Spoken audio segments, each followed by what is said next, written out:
Today, I'm going to share with you all things about LSAT score release day, from exactly how the timeline unfolds, to the hidden traps that can cause delays, to the mindset you need to keep yourself calm and confident. I'll also share a few pointers on how to bounce back if your score ends up not being what you'd hoped for. First, for those who don't know me, my name is Steve Schwartz. I've been teaching the LSAT since 2005, and I personally increased my own LSAT score from a 152 to a 175. Now let's talk about the timing of LSAT score release and how it really works. LSAT typically sends out scores all in one shot around 9 a.m. Eastern Time. But here's what you need to know. First, slight delays are normal. Even though the official target is 9 a.m., there can still be a 10 to 15 minute window, or sometimes a little bit longer, before you see your score in your LSAT account or in your email. Don't let a minor lag freak you out. Some people, however, have reported seeing their scores as early as 8 a.m. If you're the kind of person who likes to get the jump on things, you're going to want to start checking your LSAT account a little earlier because it might appear there before you get it in your email. But of course, don't be alarmed if it's still not there until closer to 9 a.m. Now, LSAT sends you an email notifying you that your score is ready, but that email won't show your actual score. The real info will be waiting for you inside your lsat.org account. And as I mentioned, a lot of people notice that their accounts update before the email even arrives. So if you're impatient, if you're waking up early, keep refreshing your LSAT account page. So your big takeaway here is, if you're this kind of person who dreads the moment of truth, don't open your email the second it pings if you're not mentally prepared. The email itself won't contain the number, but alternatively, if you're anxious to see your results right away, you can bypass that waiting game by logging into your LSAT account directly. Now let's address two critical considerations that can make or break your approach to release day. First is score preview. If you paid for LSAT's score preview option, you'll see your score on release day like everyone else, but you still have 6 calendar days to decide if you want to keep it or remove it from your record. If you decide to remove it from your record, law schools will see candidate cancel instead of your actual score. This can be a strategic move if you genuinely believe that keeping a lower score might harm your application. The advantage here, of course, is that you get to see your actual result first, which lets you make a more informed decision about retaking the LSAT or submitting the score from this administration. Now, of course, LSAT tests are typically non-disclosed, so you're only going to see your score and the percentile. That's it. You're not getting question breakdowns, scoring scales, or your own answer sheet. This means that if you're trying to analyze your mistakes from this exam in detail, unfortunately, you're totally out of luck. Instead, you'll have to rely only on your memory of the test or focus more on general studying strategies based on your practice test results if you are looking to retake the LSAT. Again, you won't be able to dissect every question you got wrong, and so if you're not where you want to be, if you're considering a retake, channel your energy into putting together a retake game plan based on your practice tests and your studying leading up to this administration, rather than trying to scour for lost details from this actual LSAT administration.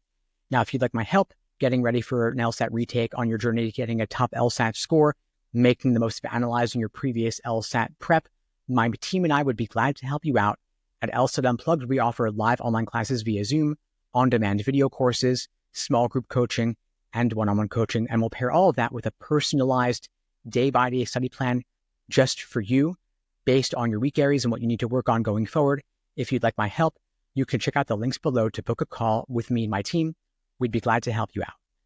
Now, let's talk about something that trips people up more often than it should, the LSAT writing sample. You need to have a completed LSAT writing sample on file in order to get your score on release day. If you don't have one there, LSAT will hold back your score if you haven't submitted and received approval for at least one LSAT writing sample from the past 5 years. And even if you finished the LSAT writing sample a few days before the test, the approval process can take additional time. So if you haven't done your writing sample yet, stop everything, pause this video, go schedule your LSAT writing sample ASAP, and submit it immediately. You don't want to be that person stuck waiting while everyone else gets their scores just because your writing sample wasn't processed. Now, one of the scariest emails you can get from LSAC is a score hold notice. Let's talk about what score holds actually mean. It could be due to a technical glitch during the test, a deviation in the testing protocol. For example, you got up from your desk when you weren't supposed to, or you have a significant jump in your score from a previous LSAT administration, which could prompt LSAC to do a quick review before giving you your score on this administration. Now, if you know that you followed all the rules, this is typically just a formality. You could call LSAC if you want, but typically it's not going to do anything for you. All you can really do is wait until they finish their review. Now, if you do have a score hold, don't assume the worst. It could in fact be that your score jumped up several points, which would be great news, and most holds are resolved in just a couple of days. In some cases, though, it could stretch to a couple of weeks or more. Now, if you know you broke a rule or you used prohibited materials during the exam, then you've got a reason for concern. Otherwise, trust the process. Now, let's talk about your mindset around score release to help you manage your stress and any expectations you have around score release. We want to help you limit the panic that you're feeling. Of course, it's normal to feel on edge when your future feels like it's resting on that single LSAT score number, but too much stress can lead to hasty decisions like opening your email the moment it arrives, even if you're not emotionally ready for it. And so plan a morning routine for the day of score release that keeps you grounded, maybe a workout, some deep breathing, or go out and spend some time in nature. If your mind is calmer, you'll handle the score release more rationally. And try to keep some perspective. Of course, the LSAT's a big test, but it does not define your worth. It doesn't measure your courage, your integrity, or your ability to be a lawyer. It's a single data point in an otherwise vast field of personal qualities that you bring to the table, and know that you can always retake the LSAT. Law schools do not average multiple LSAT scores. They only take the highest score. And so the knowledge that a retake is a possibility can hopefully help reduce some of the stress associated with this LSAT administration and the score when it comes out. Now, think about what you want your support system to be around score release. Some people like to be alone when they check their score. Others find it helpful to have a friend or family member nearby or on call. Figure out what's going to keep you calm and go that route. Now, let's talk about what to do right after you see your score. You've logged in, you just saw that key number. Now what? First, step back, take a deep breath. Whether you're ecstatic or you're disappointed, don't make any immediate life-changing decisions in that first emotional moment.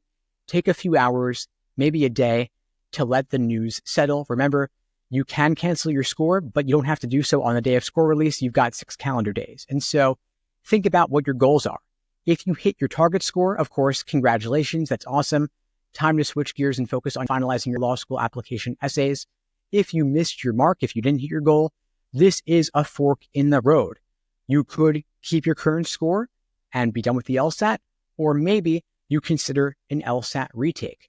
Think about how much time you have before application deadlines and whether you're willing to do what it takes to improve your score. Again, if you'd like my help preparing for an LSAT retake, you can check out the links below to find out more and to book a call. We'd be glad to help you out.